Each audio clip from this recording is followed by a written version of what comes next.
YSR Congress party సంబంధించిన సభ్యులందరూ కూడా అసెంబ్లీకి హాజరు కాబోతున్నారు. ఈ మేరకు ఇప్పటికే అసెంబ్లీ సమావేశాలకు హాజరయ్యి ప్రతిపక్ష హోదాకు సంబంధించినటువంటి డిమాండ్ గట్టిగా నినదించాలనేది వైఎస్ఆర్ కాంగ్రెస్ పార్టీ ఇప్పటికే నిర్ణయం తీసుకుంది. ఆ నేపథ్యంలో పార్టీకి సంబంధించినటువంటి ఎమ్మెల్యేలు అందరూ కూడా చేరుకుంటున్నారు. అట్లాగే మరోవైపు ఎమ్మెల్సీలు కూడా అసెంబ్లీకి అయితే చేరుకున్నటువంటి పరిస్థితి ఉంది. మొత్తంగా గతంలో హైకోర్టు కూడా చాలా స్పష్టంగా చెప్పింది, ప్రతిపక్ష హోదా ఇవ్వాల్సినటువంటి అవసరం ఉందని చెప్తూ స్పీకర్ కూడా గతంలో నోటీసులు ఇచ్చినటువంటి పరిస్థితి. కానీ స్పీకర్ నుంచి ఇంతవరకు కనీసం రెస్పాండ్ కూడా అయినటువంటి పరిస్థితి లేదు. ఎందుకంటే రాష్ట్రంలో గడిచిన 9 నెలలుగా సూపర్ 6 హామీలతో పాటు అనేక సమస్యలు నెలకొని ఉన్నాయి. సూపర్ 6 హామీలు అమలు చేయకపోవడంతో పాటు రాష్ట్ర వ్యాప్తంగా అన్ని వర్గాల ప్రజలు ఇబ్బందులు ఎదుర్కొంటే వాటికి సంబంధించి ప్రశ్నిస్తారేమన్నటువంటి భయంతో ప్రతిపక్ష హోదా ఇవ్వకుండా వైఎస్ఆర్ కాంగ్రెస్ పార్టీని ఇట్లా ఇబ్బంది పెడుతుందనేది ఆ పార్టీకి సంబంధించినటువంటి నాయకులు చెప్తున్నారు. ఈ నేపథ్యంలోనే ఈ అంశానికి సంబంధించి అసెంబ్లీలోనే గట్టిగా తేల్చుకోవాలనేది వైఎస్ఆర్ కాంగ్రెస్ పార్టీ కూడా నిర్ణయం తీసుకున్నటువంటి పరిస్థితి. ఆ నేపథ్యంలో ఆ పార్టీ అధినేత జగన్తో పాటు మిగతా ఎమ్మెల్యేలు అందరూ కూడా చేరుకుంటున్నారు. అట్లాగే ఎమ్మెల్సీలు అందరూ కూడా మండలికి చేరుకున్నటువంటి పరిస్థితి. ప్రస్తుతం మనతో పాటు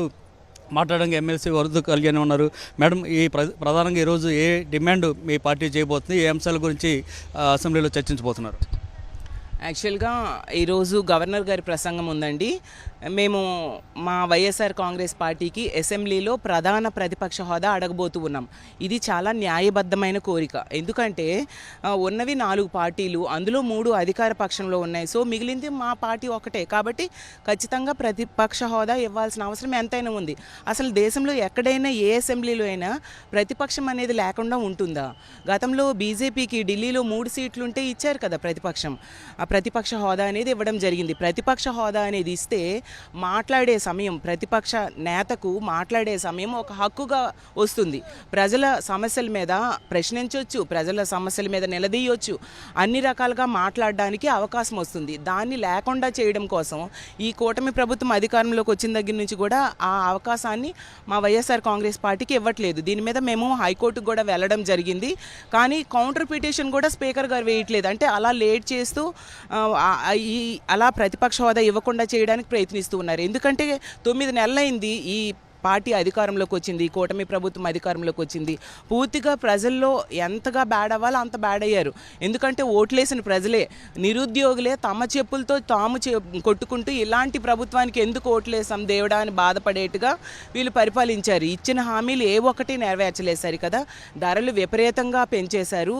అసలు నిరుద్యోగులు మోసం చేశారు, రైతులను మోసం చేశారు, మహిళలను మోసం చేశారు, విద్యార్థులను మోసం చేశారు, అన్ని వర్గాల ప్రజలను కూడా మోసం చేయడం జరిగింది. అసలు ఎంత దారుణమైన పరిపాలన! గతంలో 17 మంది ముఖ్యమంత్రులు పరిపాలించారు, ఏ ఒక్కరు కూడా పరిపాలించలేశారు కదా. ఎంత దారుణంగా, దేశంలో ఎక్కడ కూడా పాలన ఉండట్లేదు. అలాంటి ఘోరమైన పరిపాలన ఈ కూటమి ప్రభుత్వం చేస్తూ ఉంది. చూసుకుంటే ఈరోజు శాంతి భద్రతలు ఎంత దారుణంగా దెబ్బతిన్నాయో మనం చూస్తూ ఉన్నాం. మహిళలకి రక్షణ లేదు, చిన్నారులకు రక్షణ లేదు. అలాగే తీసుకుంటే ధరలు విపరీతంగా పెంచేశారు. 15,000 కోట్లు విద్యుత్ ఛార్జీల భారం ప్రజల మీద మోపడం జరిగింది. అలాగే రిజిస్ట్రేషన్ ఛార్జీల భారం ప్రజల మీద మోపడం జరిగింది. అలాగే నిత్యావసర సరుకుల ధరలు అయితే 60% పెంచారు. గతంలో ఎప్పుడైనా ఇలా చూసామా? ఎన్నో హామీలు ఇచ్చేసి జగన్మోహన్ రెడ్డి గారు చేసిన పరిపాలన కంటే ఇంకా అద్భుతమైన పరిపాలన మేము చేస్తాము అని చెప్పి ప్రజల్ని మభ్యపెట్టి ఈరోజు ఈ విధంగా నెట్ట నిలువుగా మోసం చేయడమే కాకుండా ప్రజల జీవితాలు ఈ కూటమి ప్రభుత్వం అధికారంలోకి వచ్చాక ఎన్ని సమస్యలు ఉన్నప్పుడు మీరు ఎందుకు అసెంబ్లీలో అన్నింటినీ కూడా ప్రశ్నిస్తుంది ప్రతిపక్ష పార్టీ. కాబట్టి ప్రతిపక్ష పార్టీ తాలూకా గొంతు నొక్కాలి, తద్వారా ప్రజల గొంతును నొక్కుదామని ఈ కూటమి ప్రభుత్వం చూస్తూ ఉంది. అది ఎప్పటికీ సాధ్యం కాదు. ప్రతిపక్ష పార్టీ అనేది ఉండాలి, ప్రతిపక్ష హోదా అనేది మా వైఎస్ఆర్ కాంగ్రెస్ పార్టీకి ఉండాలి. మనం చూసాం మిర్చి రైతుల కోసం జగన్మోహన్ రెడ్డి గారు వెళ్తే అప్పుడేమో ఈ ప్రభుత్వంలో చలనం వచ్చింది. అంతకుముందు కనీసం చంద్రబాబు నాయుడు గారు కనీసం ఒక సమీక్ష కూడా చేయలేదు. జగనన్న వెళ్ళాకే వీళ్ళకి ఒక కదలిక రావడం జరిగింది.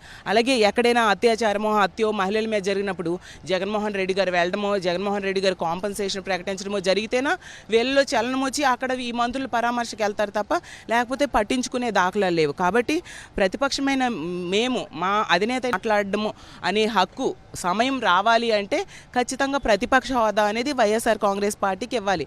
ఇది చాలా న్యాయబద్ధమైన చట్టబద్ధమైన కోరిక మేము డిమాండ్ చేస్తూ ఉన్నాము. ఈరోజు గవర్నర్ గారు కూడా వస్తున్నారు కాబట్టి గవర్నర్ గారి దృష్టిలో కూడా ఈ విషయం పెట్టి ప్రతిపక్ష హోదా వైఎస్ఆర్ కాంగ్రెస్ పార్టీకి వచ్చేట్టుగా, ప్రతిపక్ష నేతగా జగన్మోహన్ రెడ్డి గారిని గుర్తించేట్టుగా మేము డిమాండ్ డిమాండ్ చేయబోతూ ఉన్నాం. అంటే ప్రతిపక్ష హోదా లేకపోయినా సరే ఒక ఎమ్మెల్యేలుగా కూడా ఆ విధంగా డిమాండ్ చేయొచ్చు కదా అసెంబ్లీలో. ఎమ్మెల్యేలుగా చాలా తక్కువ సమయం ఇస్తారు. అదే ప్రతిపక్ష నేతగా అయితే అధికార పక్ష నేతకి ఉన్న సమయం ప్రతిపక్ష నేతకు కూడా ఇవ్వాల్సి ఉంటుంది. కాబట్టి ఈ కూటమి వాళ్ళు ఆ అవకాశం ఇవ్వకుండా చేయడం కోసం, ప్రజల గొంతు నొక్కడం కోసం ప్రతిపక్ష నేత అయిన జగన్మోహన్ రెడ్డి గారి గొంతు నొక్కడానికి వీళ్ళు ట్రై చేస్తూ ఉన్నారు.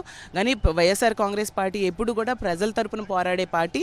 వీళ్ళు ఇలాంటి కుతంత్రాలు ఎన్ని చేసినా కూడా జగన్మోహన్ రెడ్డి గారు ప్రజల తరపున పోరాడే అవకాశాన్ని వీళ్ళు నాశనం చేయలేరు. మేము దీనికోసం ఎంతటి పోరాటంకైనా సిద్ధంగా ఉన్నామని తెలియజేస్తూ ఉన్నాను. సో ఈరోజు బడ్జెట్ సమావేశాలు స్టార్ట్ అవబోతున్నాయి. ప్రధానంగా ఏ అంశాల గురించి ఈరోజు సభ స్టార్ట్ అయిన తర్వాత మీరు డిమాండ్ చేయబోతున్నారు? ఖచ్చితంగా అండి, చాలా సమస్యలు. ఎందుకంటే ఎన్నో హామీలు ఇచ్చారు. గతంలో జగన్మోహన్ రెడ్డి గారు ఎంతో అద్భుతమైన పరిపాలన, నవరత్నాల పాలన చేస్తే అంతకంటే డబలు త్రిబులు ఇస్తామని చెప్పి హామీలు ఇచ్చి ఏ ఒక్కటి కూడా సూపర్ 6లు సూపర్ 7లు అని చెప్పి ప్రజల్ని, ముఖ్యంగా మహిళల్ని, రైతుల్ని, నిరుద్యోగుల్ని మభ్యపెట్టి ఏ ఒక్కటి కూడా నెరవేర్చకుండా 9 నెలలు అయిపోయినా వీళ్ళు కాలయాపన చేస్తూ ఉన్నారు. వీటన్నిటి మీద కూడా ఈ అసెంబ్లీ సెషన్స్లో మేము ప్రశ్నించబోతూ ఉన్నాం. ముఖ్యంగా ప్రత్యేక హోదా వీళ్ళు కేంద్రం దగ్గర ప్రశ్నించే అంతగా ఎంపీలు ఉన్నారు వీళ్ళ చేతుల్లో. కేంద్ర ప్రభుత్వం మన కూటమి ప్రభుత్వం మీద ఆధారపడి ఉంది. అయినా కూడా వీళ్ళు ప్రత్యేక హోదా కోసం ప్రశ్నించట్లేదు. పోలవరం ఎత్తు తగ్గించేశారు, దానికి కూడా ఒప్పేసుకున్నారు వీళ్ళు. ఇలా అన్ని రకాలుగా వీళ్ళు కాంప్రమైజ్ అయిపోతూ ఉన్నారు. వీటన్నిటి మీద కూడా మేము అసెంబ్లీలో ప్రశ్నించబోతూ ఉన్నాము. అలాగే తీసుకుంటే ఈ సూపర్ 6 హామీలు అని చెప్పి ప్రజలను మభ్యపెట్టి ఓట్లు వేయించుకున్నారు. మెగా డిఎస్సి అని చెప్పారు. మొదటి సంతకమే మెగా డిఎస్సి మీద పెట్టారు. 9 నెలలైనా ఒక్క ఉద్యోగం కూడా తీయని పరిస్థితి మనం చూసాము. నిత్యావసర సరుకుల ధరలు, అన్ని రకాలుగా ధరలు పెరిగిపోయాయి. ప్రజల నడ్డి విరిచే పరిస్థితి కనిపిస్తూ ఉంది. వీటన్నిటి మీద కూడా ఈ సెషన్స్లో మేము ప్రభుత్వాన్ని ప్రశ్నించబోతూ ఉన్నాము. సో ఇది పరిస్థితి. ఖచ్చితంగా అయితే అనేక సమస్యలు రాష్ట్ర వ్యాప్తంగా నెలకొని ఉన్నాయి. కాబట్టి వీటన్నిటి మీద మేము అసెంబ్లీలో డిమాండ్ చేయబోతున్నాం ప్రభుత్వాన్ని అని చెప్తున్నారు. అట్లాగే వైఎస్ఆర్ కాంగ్రెస్ పార్టీకి సంబంధించి ప్రతిపక్ష హోదా ఇవ్వాలనేటువంటి ప్రధాన డిమాండ్ తోటి తామంతా కూడా అసెంబ్లీలో ఈరోజు మాట్లాడబోతున్నాం, డిమాండ్ చేయబోతున్నాం అని చెప్పి వరద కళ్యాణ్ చెప్తూ ఉన్నారు.